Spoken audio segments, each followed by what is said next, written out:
Assalamualaikum warahmatullahi wabarakatuh. Selamat pagi pendengar di mana saja berada.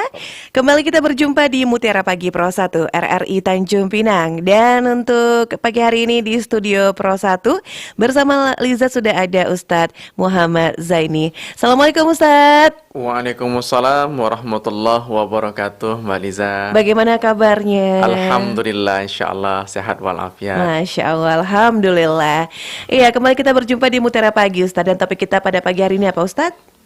6 amalan yang memberatkan timbangan kebaikan di hari kiamat. 6 amalan yang memberatkan timbangan kebaikan di hari kiamat. Apa aja ini ya? Pasti penasaran ya.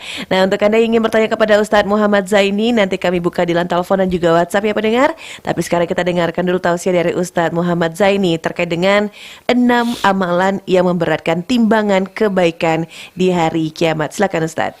Baik, terima kasih Mbak Liza. A'udzubillahi minasyaitonirrajim. Bismillahirrahmanirrahim. Assalamualaikum warahmatullahi wabarakatuh. Bismillah walhamdulillah wassalatu wassalamu ala rasulillah wa ala alihi wa mawalah. La hawla wa la quwwata illa billahil aliyyil azim. Subhanallahi wa bihamdihi adada khalqihi wa ridha nafsihi wa zinata arshihi wa midada kalimatih. Allahumma inna nas'aluka ilman nafi'an wa rizqan tayyiban wa amalan mutaqabbala. Pendengar RRI yang dirahmati dan dimuliakan oleh Allah Subhanahu wa ta'ala, setiap amal soleh yang dilakukan oleh seorang hamba tidak akan sia-sia di sisi Allah Subhanahu wa ta'ala. Bahkan amal sekecil apapun akan mendapatkan balasan dan dapat timbangan yang berat kelak di yaumil akhir di sisi Allah Subhanahu wa ta'ala. Dalam banyak hadis, Rasulullah Sallallahu Alaihi Wasallam menyebutkan beberapa amalan khusus yang memiliki bobot pahala yang sangat luar biasa di sisi Allah Subhanahu wa ta'ala, memiliki timbangan yang sangat berat di sisi Allah Subhanahu wa ta'ala. Oleh karenanya kita sangat dianjurkan untuk melakukan kebaikan-kebaikan sekecil apapun. Ketika kita lakukan dengan mengharapkan ridho kepada Allah, ikhlas karena Allah, maka dia akan mendapatkan nilai pahala yang berat di sisi Allah Subhanahu wa ta'ala. Sekecil apapun ketika Allah memberikan peluang kebaikan, maka kita lakukan kebaikan. Dan di antara peluang kebaikan yang Allah berikan kepada kita, kita bisa mengucapkan kalimat-kalimat yang ringan, kalimat-kalimat yang mudah, berzikir kepada Allah dengan zikir-zikir yang ringan dan mudah, namun memiliki bobot pahala yang sangat luar biasa di sisi Allah Subhanahu wa ta'ala. Penting untuk kita ketahui bahwa setiap amal soleh yang dilakukan oleh seorang hamba adalah sesuatu yang Allah jadikan sebagai pemberat timbangan kebaikan di hari kiamat.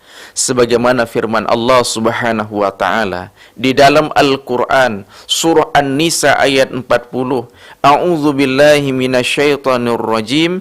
Innallaha la yazlimu mithqala dzarratin wa in taku hasanatan yudha'ifha wa yu'ti min ladunhu ajran 'aziman.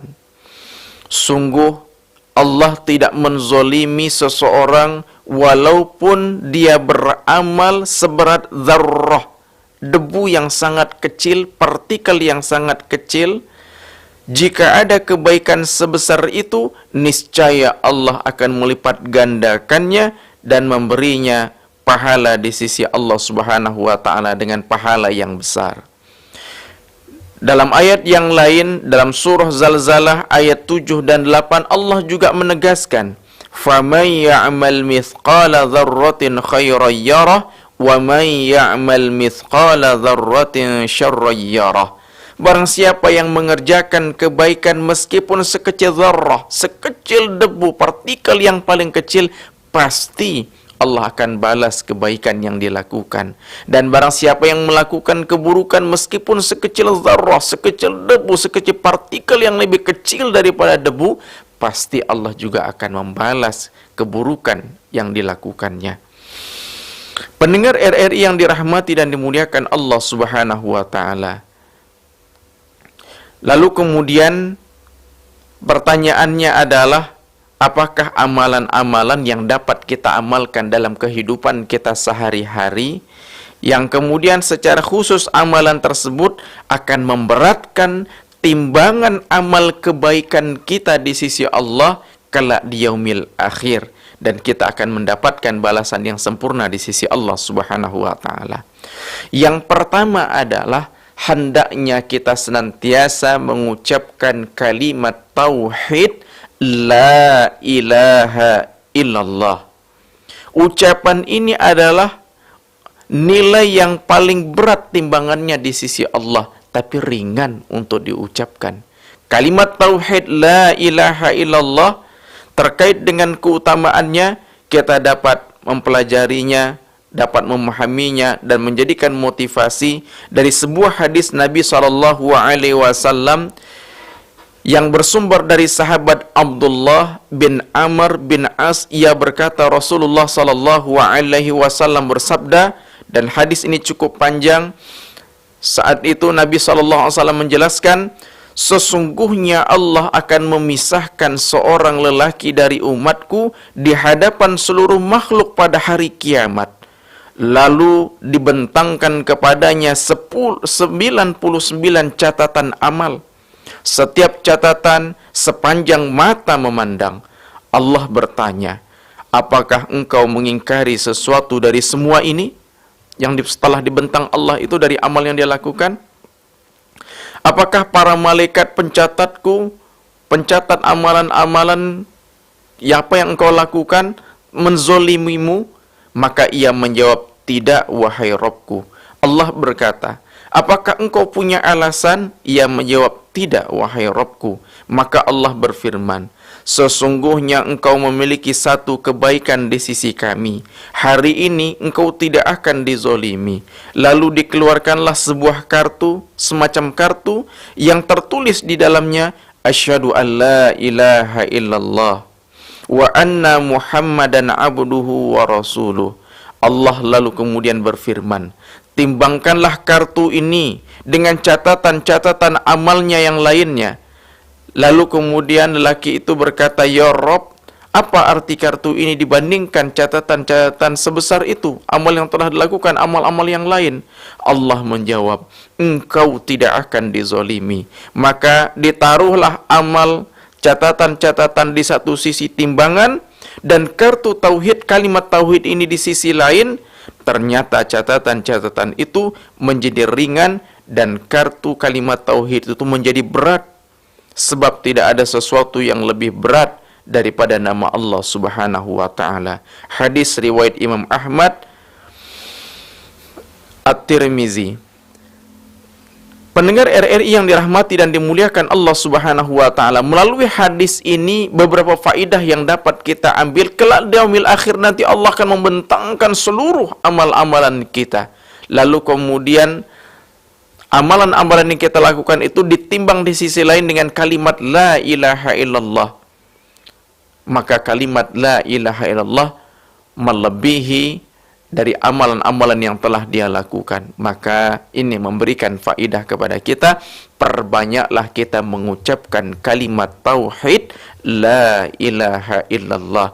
Sebagaimana dalam sebuah hadis yang lain, Rasulullah SAW juga menegaskan, iman itu ada 70 cabang.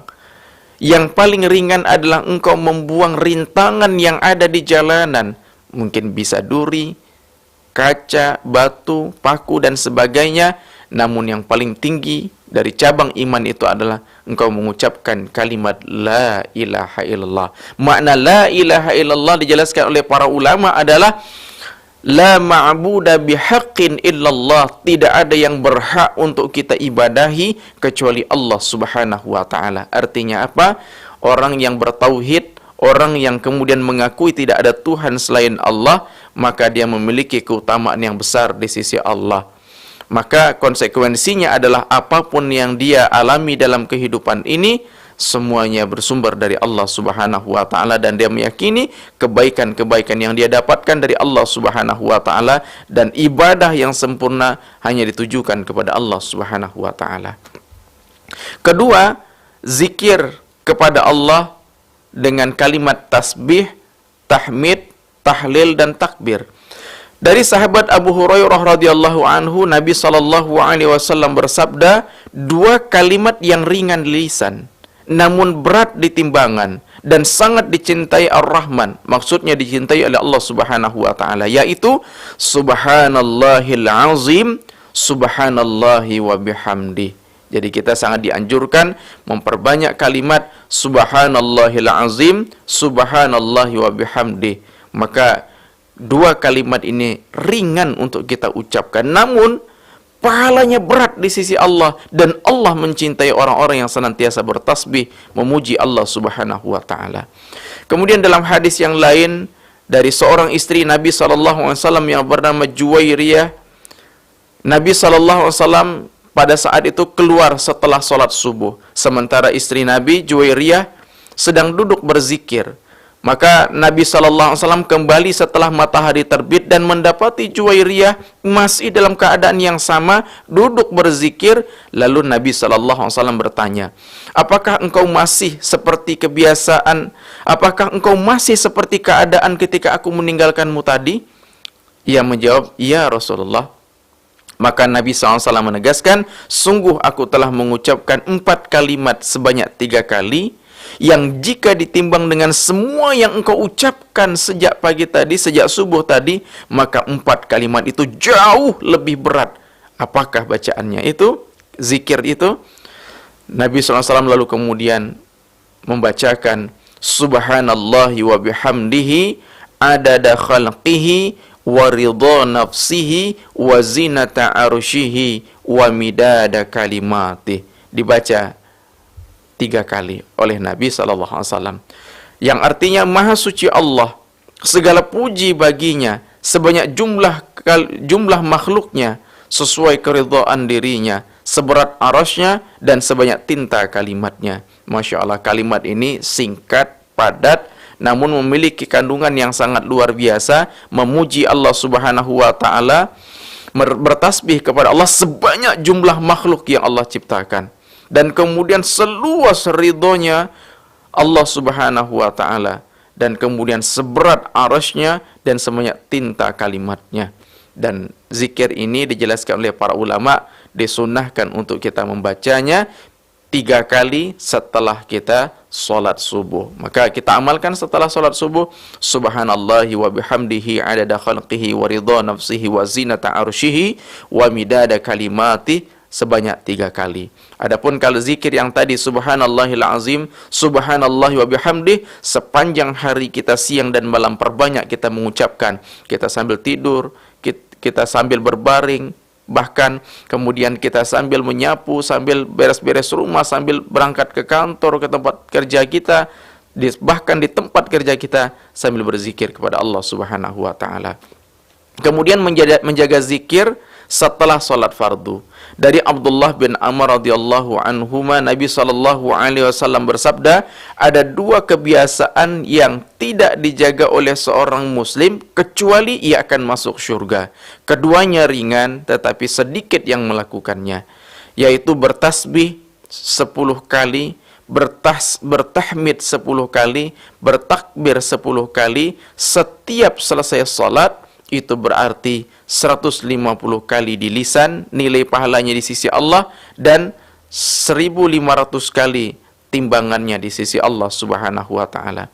Kemudian Nabi melanjutkan lagi, masih dalam rangkaian hadis tersebut, bertakbir 34 kali, bertahmid 33 kali, dan bertasbih 33 kali ketika hendak tidur, maka nilainya 100 kali di lisan dan 1000 kali di timbangan Allah Subhanahu wa taala. Hadis riwayat Imam Ahmad.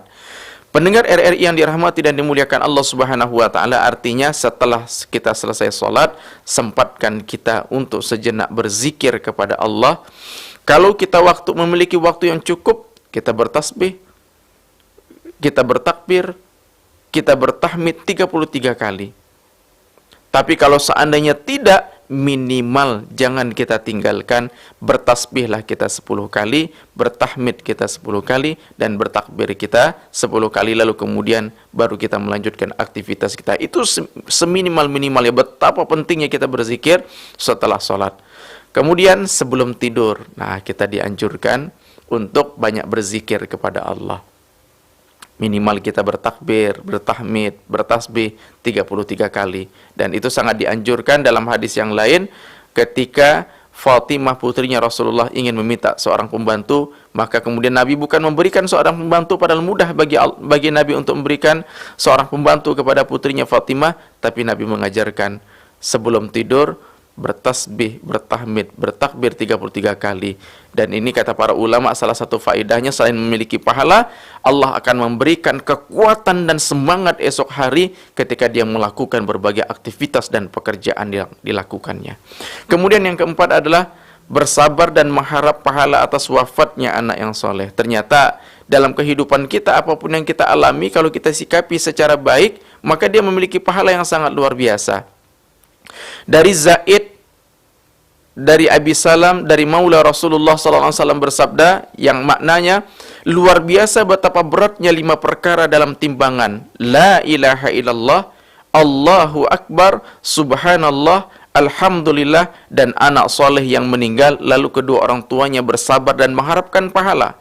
Dan beliau juga bersabda, luar biasa 5 hal yang menemui Allah dengan keyakinan terhadapnya akan masuk ke dalam syurga, yaitu beriman kepada Allah, hari akhir, surga dan neraka, kebangkitan setelah mati, dan hisab atau perhitungan amal. Intinya, selain kita berzikir kepada Allah, ternyata dengan kita beribadah dengan hati kita, bersabar ketika menghadapi musibah, menghadapi ujian, mendapatkan pahala yang sangat luar biasa, terutama ketika seseorang yang kemudian ditinggal wafat anaknya yang masih kecil, dia bersabar, memiliki keutamaan yang sangat luar biasa.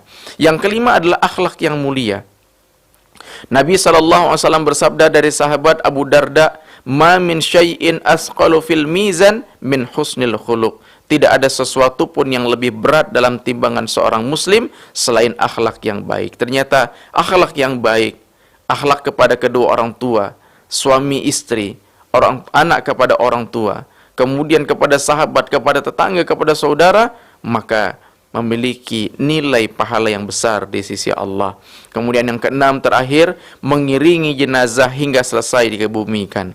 Dari Ubay, Nabi SAW bersabda, dan hadis ini diriwayatkan juga Imam Ahmad, barang siapa yang mengikuti jenazah, man tabi'a janazatan hatta yusalla 'alaiha wa yufragha minha falahu qiratani wa man tabi'a hatta yusalla 'alaiha falahu qiratun walladhi nafsu Muhammadin biyadihi lahu wa athqalu fi mizanihi min Uhud.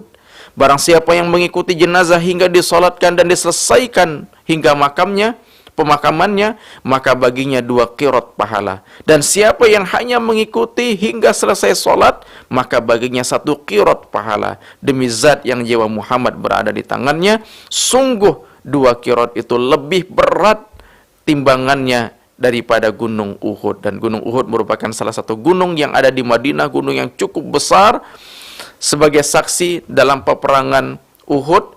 Dan begitulah orang-orang yang mensolatkan jenazah, mengantarkan kemudian ke pemakaman, dia mendapatkan qirat, berarti dia mendapatkan 2 gunung Uhud. Minimal kita menyempatkan untuk solat jenazah, maka kita mendapatkan pahala seberat 1 gunung Uhud. Pendengar RRI yang dirahmati dan dimuliakan Allah Subhanahu wa taala, mudah-mudahan beberapa amalan ini dapat kita amalkan, ringan, mudah untuk kita kerjakan, terutama zikir-zikir yang ringan dan mudah tapi pahalanya berat di sisi Allah Subhanahu wa taala. Mudah-mudahan minimal 6 amalan ini menjadi amalan yang Allah mudahkan dan Allah ringankan kita untuk mampu mengamalkannya. Semoga mendapatkan balasan yang terbaik di sisi Allah Subhanahu wa taala. Subhanaka Allahumma bihamdika asyhadu an la ilaha illa anta astaghfiruka wa atubu ilaik. Billahi taufik wal hidayah. Wassalamualaikum warahmatullahi wabarakatuh.